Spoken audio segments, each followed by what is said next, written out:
Hello friends, welcome to Namma Pettagam. இன்னைக்கு நம்ம சேனல்ல என்ன வீடியோ பார்க்க போறோம்னா கடலை மிட்டாய் யூஸ் பண்ணி நம்ம ஒரு கேக் செய்ய போறோம். அது எப்படி செய்யறதுன்னு பார்க்கலாம் வாங்க. கடலை மிட்டாய் வந்து நம்ம வீட்ல சில சமயம் ரொம்ப நமத்து போன மாதிரி ஆயிரும். அத நமக்கு சாப்பிடுறதுக்கு அவ்வளவா தோணாது. அதனால அந்த கடலை மிட்டாய் நம்ம வேஸ்ட் பண்ணிடுவோம். அந்த மாதிரி டைம்ல நம்ம அந்த கடலை மிட்டாய் எப்படி யூஸ் பண்றதுன்றதுக்காக நான் இப்படி ஒரு கேக் செஞ்சு காட்டுறேன் உங்களுக்கு. பாருங்க எவ்வளோ நமத்து போயிருக்குன்னு சொல்லிட்டு நல்லா ஈஸியா உடைக்க வருது. நான் இன்றைக்கி இதில் ஒரு 12 போல் கடலை மிட்டாய் எடுத்து வச்சுருக்கேன். இதை மிக்சியில் போட்டு நல்லா நம்ம பொடிச்சு எடுத்துடலாம்.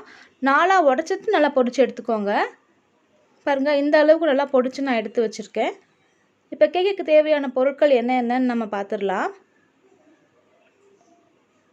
1/2 கப் அளவுக்கு கோதுமை மாவு எடுத்து வச்சுருக்கேன். 1/2 கப் போல் சர்க்கரை எடுத்து வச்சுருக்கேன். கடலை மிட்டாயில் நமக்கு கொஞ்சம் சர்க்கரை இருக்கும், அதனால் நான் 1/2 கப் தான் சர்க்கரை எடுத்து வச்சுருக்கேன். 3 முட்டையை எடுத்து வச்சுருக்கேன். 2 டேபிள் ஸ்பூன் அளவுக்கு கொக்கோ பவுடர் எடுத்து வச்சுருக்கேன். 100 கிராம் போல் அன்சால்டட் பட்டர் எடுத்து வச்சுருக்கேன். 1 டீஸ்பூன் போல் பேக்கிங் பவுடர் எடுத்திருக்கேன். 1/2 டீஸ்பூன் போல் பேக்கிங் சோடா, கொஞ்சமாக உப்பு எடுத்து வச்சுருக்கேன். 1/2 டீஸ்பூன் அளவுக்கு வெனிலா எசன்ஸ் எடுத்துக்கோங்க. இப்போ ஒரு மிக்சிங் பவுலில் நம்ம எடுத்து வச்சுருக்க 100 கிராம் அன்சால்டட் பட்டரை நல்லா நம்ம கலந்து விட்டுக்கலாம். அது ரூம் டெம்பரேச்சரில் இருக்கணும். நல்லா கலந்து விட்டாச்சு. இப்போ நம்ம எடுத்து வச்சுருக்க 1/2 கப் சுகரையும் சேர்த்து நல்லா நம்ம மிக்ஸ் பண்ணி விட்டுக்கலாம். ஒரு நிமிஷம் நல்லா மிக்ஸ் பண்ணி விட்டுக்கலாம். அதுக்கப்புறமா நம்ம முட்டையை ஆட் பண்ணிக்கலாம். நல்லா கலந்து விட்டாச்சு. இப்போ 3 முட்டையிலேருந்து ஒரு முட்டையாக நல்லா கலந்து விட்டுக்கோங்க. 3ஐயும் ஒன்றா கலந்துட்டா நமக்கு கலக்கிறதுக்கு ரொம்ப கஷ்டமாக போயிடும். ஸோ ஒன்றா கலந்தோம்னா நமக்கு ஈஸியாக நமக்கு கலந்து முடிச்சிடலாம். ஒரு முட்டை நல்லா கலந்துருச்சு. இப்போ 2ஆவது முட்டையை நான் உடச்சி ஊற்றிக்கிறேன்.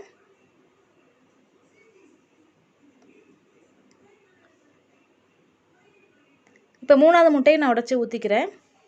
கடலை மிட்டாய் நார்மலாகவே நமக்கு கடுக்கு முடுக்குன்னு தான் சாப்பிட்றதுக்கு நல்லா பிடிக்கும். நமக்கு ரொம்ப சாஃப்ட் ஆகிடுச்சுன்னா நமக்கு சாப்பிட்றதுக்கு அவ்வளோவா இஷ்டம் இருக்காது.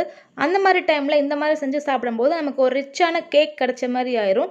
நீங்களும் உங்கள் வீட்டில் செஞ்சு பாருங்கள். முட்டைக்கு பதிலாக நீங்கள் 1 கப் பால் கூட நீங்கள் ஆட் பண்ணலாம். அதுவும் நல்லா தான் இருக்கும் டேஸ்ட்டு. ட்ரை பண்ணி பாருங்கள். முட்டை எல்லாத்தையும் நல்லா கலந்து விட்டாச்சு. இப்போ நான் அரைச்சி வச்சுருக்க கடலை மிட்டாயும் இதோட சேர்த்துக்கிறேன்.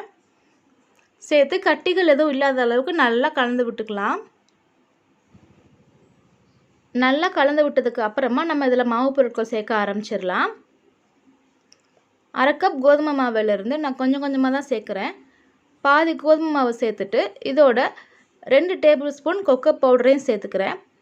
இதோட 1 teaspoon baking powder, 1/2 teaspoon baking soda, உப்பு இதையும் சேர்த்து நான் கலந்து விட்டுக்கிறேன்.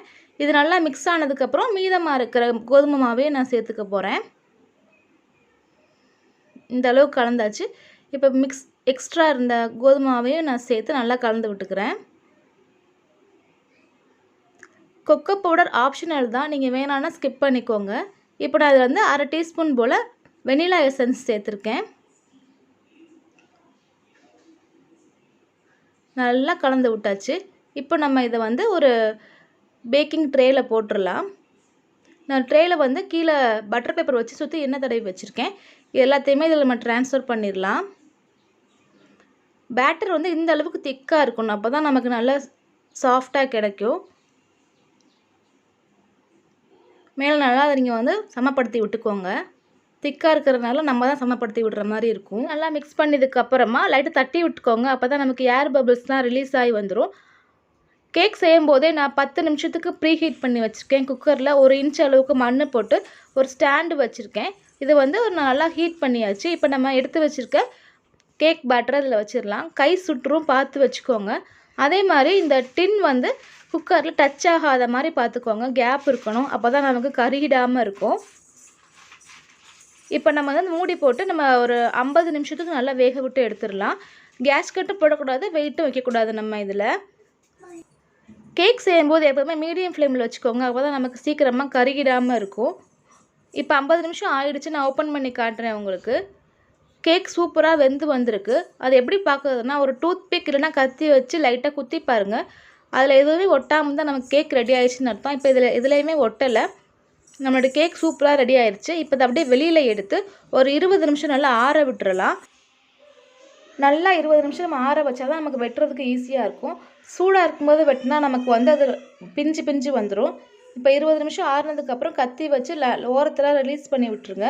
இப்படி ஒரு தட்டு வச்சு கவுத்துனீங்கன்னா ஈஸியாக நமக்கு கேக் வெளியில் வந்துடும். பட்டர் பேப்பரையும் எடுத்துருங்க.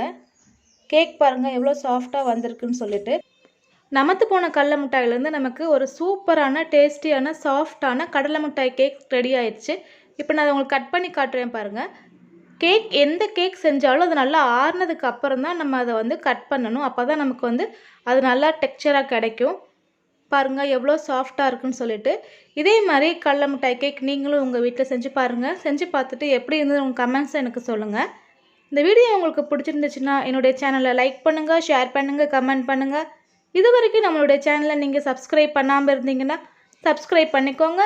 கூட இருக்க பெல் பட்டனையும் அப்படியே கிளிக் பண்ணி வச்சுக்கோங்க. தேங்க்யூ.